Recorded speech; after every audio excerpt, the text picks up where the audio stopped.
చంద్రబాబు నాయుడు గారి నాయకత్వంలో కూటమి ప్రభుత్వం ఏర్పడిన తర్వాత వ్యవసాయం దాదాపుగా 2 ఖరీఫ్ సీజన్లు కూడా అయిపోయి 3వ ఖరీఫ్ సీజన్ కూడా ప్రారంభమైంది. 2 రబీలు కూడా అయిపోయింది. 2 సంవత్సరాల నుంచి కూడా సంక్షోభ దిశలో కూడా పయనిస్తూ ఉంది ఈ రాష్ట్రం. ప్రభుత్వం ఏమో దిక్కు మాటలు చెప్తా ఉంది, వ్యవసాయానికి అతిపెద్ద పీట వేస్తాము, అన్ని రకాల రైతులను ఆదుకుంటాము, ప్రాజెక్టులను పూర్తి చేసేదే కాకుండా వ్యవసాయానికి విత్తనం దగ్గర నుంచి ఎరువుల దగ్గర నుంచి అన్నీ కూడా మేము చేస్తాము, నష్టం వస్తే కూడా నష్టాన్ని కూడా పూర్తిస్తామని చెప్తానే ఉన్నారు. కానీ ఎక్కడ కానీ ఆ దిశలో మాత్రం పయనించలేదు, ఎక్కడ కానీ ఆదుకోలేని పరిస్థితి కూడా. ఎందుకంటే ఈ ప్రభుత్వం ఏర్పడినప్పటి నుంచి కూడా ఈ 2 సంవత్సరాల్లో కూడా అతివృష్టి, మొదటి సంవత్సరం అతివృష్టి అనావృష్టి వలన పంటలు పెద్ద ఎత్తున కూడా దెబ్బతిన్నాయి. ఆ రోజు జగన్మోహన్ రెడ్డి గారు ఇటువంటి సంక్షోభాలు వచ్చినప్పుడు వ్యవసాయంలో ఇన్సూరెన్సో ఇన్పుట్ సబ్సిడో ఎప్పటికప్పుడే ఇచ్చేవారు కూడా. కానీ వీరు మాత్రం ఇంతవరకు ఇన్సూరెన్స్ లేదు, ఇన్పుట్ సబ్సిడీ కూడా లేదు, ఎక్కడ కానీ లేకుండా కూడా పరిస్థితులు కూడా ఉన్నాయి. ఈ రెండు ఖరీఫ్లో అలాగే 2 రబీలో కూడా పెద్ద ఎత్తున నష్టం వచ్చింది. తర్వాత కరువు మండలాలుగా ప్రకటించారు. అతివృష్టి అనావృష్టిలో దెబ్బతిన్న పంటలకంతా కూడా బీమా రూపంలో కూడా ఇస్తామని చెప్పారు. గత సంవత్సరం అప్పుడు జగన్మోహన్ రెడ్డి గారు ముఖ్యమంత్రిగా ఉన్నప్పుడు ఫ్రీగా అనేది కూడా బీమా పథకం అనేది కూడా వర్తింపజేస్తామంటే ప్రీమియం రైతుల తరపున కూడా సెంట్రల్ స్టేట్తే కాకుండా ప్రీమియం రైతుల తరపున కూడా కట్టాలని చెప్పి రైతులతో కూడా కట్టించుకోవడం జరిగింది. ఇన్సూరెన్స్ ₹1 రాలేదు, ఇంతవరకు రైతులకు చెల్లించలేదు. 2 సంవత్సరాలు అన్ని ఖరీఫ్ కావచ్చు, రబీ కావచ్చు.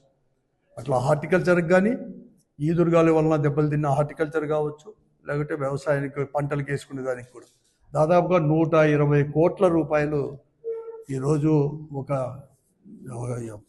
ఇన్పుట్ సబ్సిడీనే ఈరోజు ప్రభుత్వం ఇస్తామని ప్రకటించి ఈ 2 దాంట్లో మాత్రం ఇవ్వలేకుండా ₹1 కూడా చెల్లించని వైనాన్ని ఈ జిల్లాలో మనం అందరూ కూడా చూస్తూనే ఉన్నాం. అలాగే ఎక్కడ కానీ బీమా మొత్తం కూడా కంపెనీల దగ్గర నుంచి రాలేదు. ఇదిగో అదిగో అని చెప్పారు కానీ ఇంతవరకు కానీ రాకోకుండా పరిస్థితి కూడా ఈరోజు ఉన్న పరిస్థితి కూడా చూస్తూనే ఉన్నాం. ఇదంతా కూడా ఇదే జగన్మోహన్ రెడ్డి గారు ముఖ్యమంత్రిగా ఉన్నప్పుడు ఈ అనంతపురం జిల్లాలోనే 1160 కోట్లు 5 సంవత్సరాల్లో కరువు అనేది కూడా లేదు. అయినా కూడా ఎక్కడెక్కడ దెబ్బతిన్నట్టు కానీ కొన్ని అట్లా దాంట్లో కూడా 1160 కోట్ల రూపాయలు కూడా మన బీమా రూపంలో కూడా చెల్లించడం జరిగింది.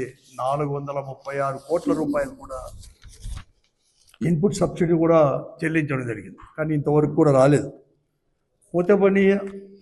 పోయిన ఖరీఫ్ అన్న పోనీ, రబీలు అన్న పోనీ, కనీసం ఈ ఖరీఫ్లో అయినా ఈ సంవత్సరమైనా ఆదుకుంటారేమో అంటే మొట్టమొదటి నుంచి కూడా ఎలినినో ప్రభావం ఉంటుందని చెప్పేసి శాస్త్రవేత్తలు చెప్తూనే ఉన్నారు.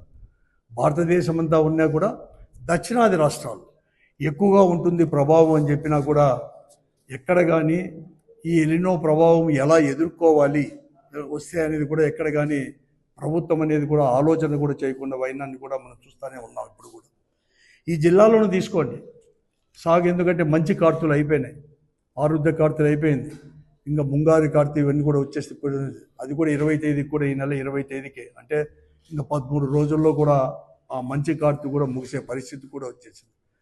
దాదాపుగా ఈ జిల్లాలో 8,65,000 ఎకరాలు సాగు భూమి ఉంటే ఈ జిల్లాలో ఇంతవరకు విత్తనం పడింది 1,38,000 ఎకరాల్లో దాదాపు అని నిన్ననే ప్రభుత్వమే అధికారులే ప్రకటించడం కూడా జరిగింది. దానిలో ఈ 8,65,000 ఎకరాలు దాదాపు సగ భాగం అనేది కూడా వేరుశనగ వేసేవారు జిల్లాలో.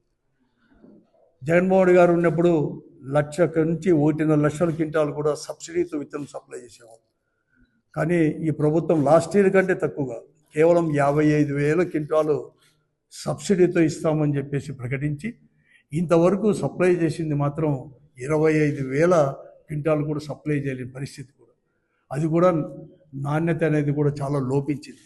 నాసి రకంగా ఉన్నాయి విత్తనాలు, ఇవి లేకోకుండా అయిపోయింది. ఎరువుల ధరలు విపరీతంగా పెరిగిపోయిన ఎరువులు కూడా దొరకలేని పరిస్థితి. ఉండిన యూరియా బస్తాను కూడా ₹150 నుంచి ₹200 కూడా బ్లాక్లో అమ్ముకునే పరిస్థితి లాస్ట్ ఇయర్ చూసాం. ఇప్పుడు అదే పరిస్థితి ఉన్నాం.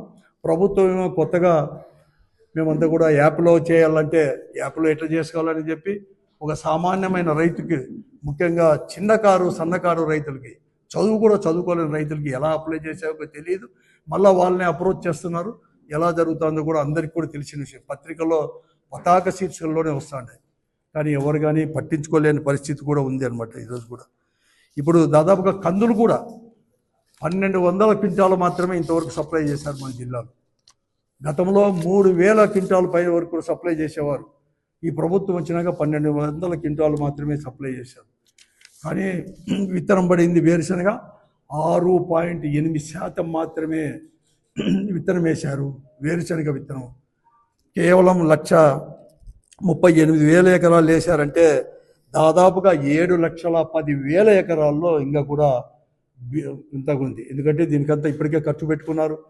మనం అనుకోకుండా జూన్లోనే వర్షాలు రావడం, జూన్లో వర్షాలు వస్తే ఏదో ఆశాజనకంగా ఉన్నాయని చెప్పేసి సేద్యాలందరూ కూడా చేసుకొని కూడా ఉన్నారు.